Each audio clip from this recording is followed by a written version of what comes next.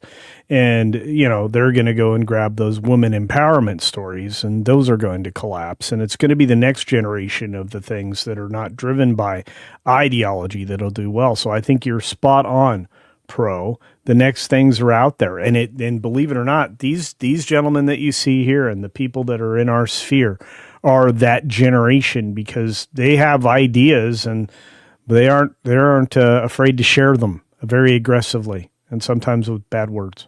Maybe they want to rob us of our superheroes. That's okay. We'll make up our own archetypal stories and we'll put them out there. Maybe they want to kill SNL by not having it be anything other than politics. That's okay. We'll bring back comedies. Folks, you're going to do the winning, and it's going to begin very soon. Marvin, you get the final word on this one. Look, at the end of the day, if you want to, you have to be the change that you want to see in the entertainment world. So if you have an idea, if you know how you want things to go, write a screenplay, write a book, sit down, work on your own stuff, make it happen, put it out in the world, because it's more accessible than ever, and it's only going to get more accessible. And until we start pushing back and putting good stories back out there, Hollywood is going to keep serving up this slop and seeing lesser and lesser returns for it. Let's take it over, baby. Let's inspire, and let's never get tired of winning. And that's a wrap, ladies and gentlemen. We are done for now, but don't worry. Do not fret. Not yet, for more content is still coming your way 4 times a day, right here on the Pro Channel. What a joy it has been to share our time with you. We hope you feel the same. Adding value to your every single day is our job here, and we take it very seriously. Folks, the only thing we ask in return is that you consider clicking that like button. Share, subscribe, click it, stick it to those algorithms. It's the notification bell, and drop a comment right on down below. And folks, if you'd like to subscribe to our partner YouTube channels, That Park Place, That Pod Place, That Game Place, and some of those radio stations like Vacation Radio, well, we certainly would appreciate it. Until the next time we have the honor of spending time and being invited into your day, folks, we go on our way saying this: keep learning, keep growing, and as always, keep having fun. Jump into the water! Why listen to music made by people and companies who really don't like you? Check out Vacation Radio today and prepare for all new content made by the people behind the WDW Pro Channel. It's the place you need for all the music. That should be fun. Want it all, so I give them cannonball. Yeah! Hundreds of songs, every genre you can imagine. Listen live on YouTube and enjoy a set list that's always sunny. It's Vacation Radio.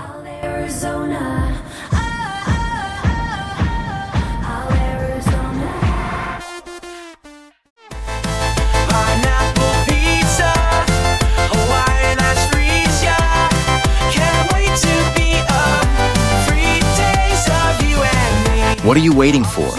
Every WDW Pro video has a link to Vacation Radio in the video description. Try it out and subscribe today.